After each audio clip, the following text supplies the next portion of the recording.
Hello दोस्तों, हमारे एएमटीसी YouTube channel में आप सभी का स्वागत है। चलिए आज मैं आप लोगों के लिए ऑब्जेक्टिव क्वेश्चन लेकर आया हूं जो कि बहुत ही इम्पोर्टेंट है। ये मेरा आज का ऑब्जेक्टिव है तीसरा चैप्टर केमिस्ट्री का, तीसरा चैप्टर फिजिकल से और फिजिकल केमिस्ट्री से, इसमें इलेक्ट्रोकेमिस्ट्री से है। ये इम्पोर्टेंट क्वेश्चन है, आपको ये क्वेश्चन को देख लेना है कम से कम 2 से 3 मिनट आप समय दे करके 10 मिनट, अधिक से अधिक 10 मिनट समय लगेगा देखने में, और आप ये 10 मिनट समय आपके लिए बहुत ही महत्वपूर्ण होगा। तो सो गाइज, आप हमारे यूट्यूब चैनल के साथ बने रहें और आपको इस पे आपके एग्ज़ाम से रिलेटेड जो भी क्वेश्चन होगा वो सारा इस पे प्रोवाइड किया जाएगा, ठीक है। तो चलिए आज का मेरा पहला वीडियो में पहला क्वेश्चन है कि विशिष्ट चालकता की इकाई क्या होती है, ठीक ना। तो विशिष्ट चालकता की इकाई क्या होती है, यूनिट याद रखिएगा, यूनिट पूछा जाता है तो ये इसको याद रख लीजिएगा और पूछा गया क्वेश्चन है, ठीक ना। तो विशिष्ट चालकता की इकाई जो होता है याद रखिएगा ओम प्रति सीएम होता है, ठीक ना, ओम प्रति सीएम होता है। तो ये हो गया, इसका करेक्ट आंसर सी हो जाएगा। चलिए नेक्स्ट क्वेश्चन देखते हैं। किसी पदार्थ की अभिक्रिया दर निम्नलिखित में किस पर निर्भर करता है। किसी पदार्थ की अभिक्रिया दर निम्नलिखित में किस पे निर्भर करता है। तो किसी पदार्थ की अभिक्रिया दर जो है, ठीक ना, ये सक्रिय मात्रा पे निर्भर करता है, ये न कि परमाणु द्रव्यमान पे, न कि उसके द्रव्यमान पे, न कि अणु द्रव्यमान पे, मतलब किस पे करता है, तो सक्रिय मात्रा पे करता है। चलिए नेक्स्ट क्वेश्चन। सिल्वर नाइट्रेट के घोल में 108 ग्राम सिल्वर मुक्त करने के लिए विद्युत धारा की मात्रा की आवश्यकता होती है कितना, ठीक ना। विद्युत धारा की मात्रा की आवश्यकता होती कितना की आवश्यकता होती है। तो आप याद रखिएगा, इसका करेक्ट आंसर हो जाएगा 1 फैराडे, ठीक ना, कि 1 फैराडे बराबर हो जाता है, ठीक ना, 96,500, ठीक ना। ये 500 होता है, इसको याद रखिए, ये पूछा जाता है 1 फैराडे तक कितना मुक्त करना पड़ेगा, ठीक ना। तो क्या कहते हैं, सिल्वर नाइट्रेट 108 ग्राम सिल्वर मुक्त करने के लिए कितना है ना फैराडे चाहिए, तो 1 फैराडे चाहिए, 1 फैराडे बराबर, ठीक ना, 96,500 होता है कुल। चलिए नेक्स्ट क्वेश्चन।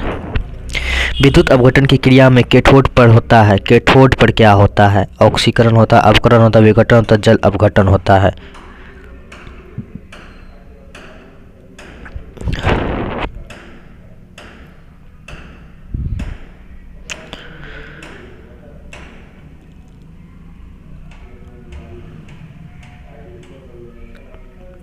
तो देखिए, विद्युत अपघटन की क्रिया में कैथोड पर क्या होता है, तो इसका करेक्ट आंसर हो जाएगा, है ना, विघटन होता है। क्या होता है, विघटन होता है। एक चीज़ याद रखिएगा, MC, है ना, MC मतलब होता है मेटल, है ना।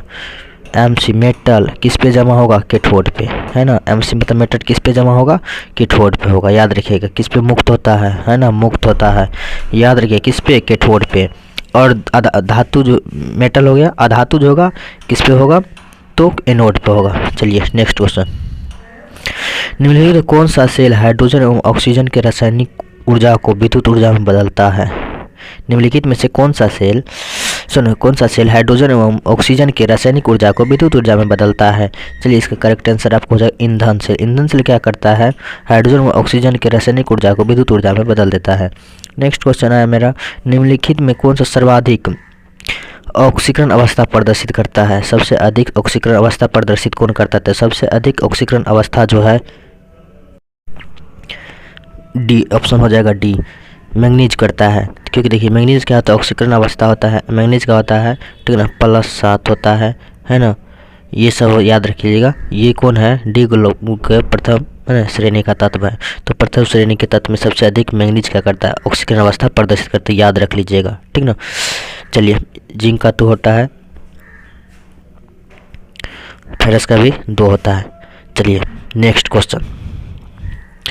निम्नलिखित में कौन द्वितीयक सेल है, पूछा जाता है, सेकेंडरी सेल। निम्नलिखित में कौन द्वितीयक सेल है, तो सेकेंडरी सेल कौन है, लेड स्टोरेज बैटरी को सेकेंडरी सेल कहा जाता है, द्वितीयक सेल कहा जाता है, याद रखिएगा।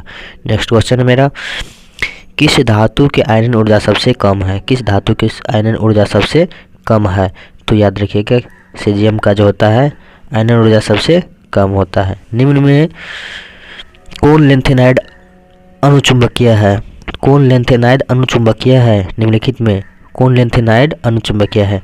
चलिए इसका करेक्ट आंसर हो जाएगा सी, है ना, याद रखिएगा। तो अब देखिए, अब इसमें होता क्या है, नेक्स्ट क्वेश्चन देखिए, निम्नलिखित में किस धातु के लवण के जलीय विलयन विद्युत विच्छेदन से धातु प्राप्त किया जा सकता है? निम्नलिखित में किस धातु के लवण के जलीय विलयन के विद्युत विच्छेदन से विद्युत प्राप्त किया जाता है? तो इसका करेक्ट आंसर हो जाएगा डी, सिल्वर। चलिए देखिए, ज़्यादा विस्तार इसलिए नहीं कर रहे हैं कि वीडियो लंबा हो जाएगा। आप लोग को मेन फोकस अभी आपको ऑब्जेक्टिव तैयार करना, ठीक ना। तो ऑब्जेक्टिव आपको हम करेक्ट दे रहे हैं, ठीक ना। और इसमें वीडियो आपको अच्छा लगे, यूजफुल लगे तो अपने दोस्त को भी शेयर करिएगा। चलिए नेक्स्ट क्वेश्चन, निम्न में, यहाँ पे में छुटा हुआ है, ठीक ना, में सबसे प्रबल अपचयक कौन है? सबसे प्रबल अपचयक कौन? निम्न में सबसे प्रबल अपचयक कौन है? तो याद रखिए, निम्न में सबसे प्रबल अपचयक जो है, ठीक ना, तो इसका करेक्ट आंसर हो जाएगा डी, आयोडीन है। सबसे प्रबल अपचयक कौन है? आयोडीन है। चलिए नेक्स्ट क्वेश्चन, सेल स्थिरांक की इकाई क्या है? सेल स्थिरांक की इकाई जो है, ठीक ना, सीएम पर है ना, सेंटीमीटर है। तो याद रखिएगा, पर सेंटीमीटर इसको पढ़ेंगे, ठीक ना। चलिए नेक्स्ट क्वेश्चन, फैराडे का विद्युत अवघटन, है ना, नियम निम्न में से कौन से संबंधित है? विद्युत का, है ना, फैराडे का विद्युत अवघटन का नियम जो है निम्न में से किससे संबंधित है? इसका करेक्ट आंसर हो जाएगा डी, ठीक ना, इलेक्ट्रोलाइट के समतुल्यांक भार से, इलेक्ट्रोलाइट के समतुल्यांक भार से। चलिए नेक्स्ट क्वेश्चन, हाइड्रोजन ऑक्सीजन ईंधन सेल में हाइड्रोजन का दहन होता है जो, यहाँ पे कुछ छुटा हुआ है मात्राएं, ठीक ना, तो याद रखिएगा, हम बोल रहे हैं, समझिएगा। हाइड्रोजन ऑक्सीजन ईंधन सेल में हाइड्रोजन का दहन होता है जो क्या होता है, ठीक ना, है ना। तो याद रखिएगा, इसका करेक्ट आंसर आपको हो जाएगा बी, दो इलेक्ट्रोड के बीच के विभवांतर को उत्पन्न करता है। दो इलेक्ट्रोड के बीच के विभवांतर को उत्पन्न करता है। दो इलेक्ट्रोड क्या हुआ, जैसे हम मान लिए ये हो गया पोल हो गया, इसमें ये क्या हो गया, एक धन पोल होता है, एक ऋण पोल, एक प्लस वाले होता है, एक माइनस वाले होता है। ये दोनों को क्या कहते हैं? इलेक्ट्रोड कहते थे। इसका करेक्ट आंसर क्या हो जाएगा? बी हो जाएगा। नेक्स्ट क्वेश्चन देखिए, तापमान में वृद्धि के साथ साथ धातु की चालकता क्या होता है? यदि तापमान में वृद्धि किया जाता है तो धातु की चालकता क्या होता है? तो इसका करेक्ट आंसर हो जाएगा बी, घटती है। धातु की चालकता, यदि ताप बढ़ाती है धातु की चालकता क्या होता है? घटता है। यदि ठीक ना, ताप को घटाते हैं तो धातु की चालकता क्या होता है? बढ़ता है। चलिए नेक्स्ट क्वेश्चन, चालक की चालकता एवं प्रतिरोध निम्नलिखित में किस प्रकार संबंधित है? ठीक ना, ये क्वेश्चन को याद रख लीजिएगा, बहुत ही इंपॉर्टेंट क्वेश्चन है। तो इसका करेक्ट आंसर हो जाएगा सी। सी बराबर क्या होता है? 1/r होता है, याद रखिएगा। वह उपकरण जिसमें ईंधन सेल हाइड्रोजन और मीथेन के दहन ऊर्जा का सीधे विद्युत ऊर्जा में परिवर्तन किया जाता है, कहा जाता है, क्या कहते हैं उसको? ठीक ना, तो याद रखिए मेन चीज़ क्या है इसमें, सीधे विद्युत ऊर्जा का ना, दहन ऊर्जा का सीधे विद्युत ऊर्जा में परिवर्तन, मतलब दहन ऊर्जा का सीधे विद्युत ऊर्जा में परिवर्तन क्या कहलाता है? तो इसका करेक्ट आंसर हो जाएगा ईंधन सेल, क्योंकि विद्युत ऊर्जा, दहन मतलब क्या होता है? ईंधन, है ना, ईंधन, ईंधन मतलब जो जलता है, जो जलता है उसे ईंधन कहते हैं। ठीक है, चलिए देखिए, तो ये हो गया, डायरेक्ट हो जाएगा ईंधन सेल, फ्यूल सेल इसको इंग्लिश में कहते हैं। नेक्स्ट क्वेश्चन, फैराडे का विद्युत विच्छेदन का द्वितीय नियम संबंधित है, किससे संबंधित है? तो इसका करेक्ट आंसर हो जाएगा, हम डायरेक्ट आंसर बोल रहे हैं, ठीक ना, इसका करेक्ट आंसर हो जाएगा बी।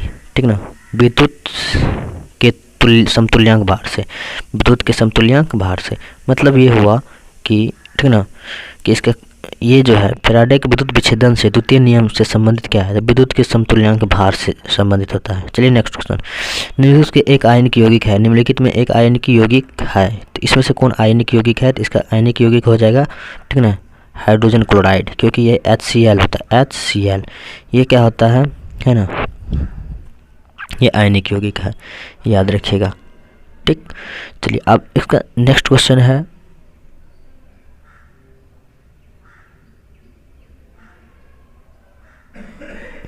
सॉरी इसका आंसर ये नहीं होगा, ठीक है, ये जो है ये तो इसमें होगा सोडियम नाइट्रेट होगा।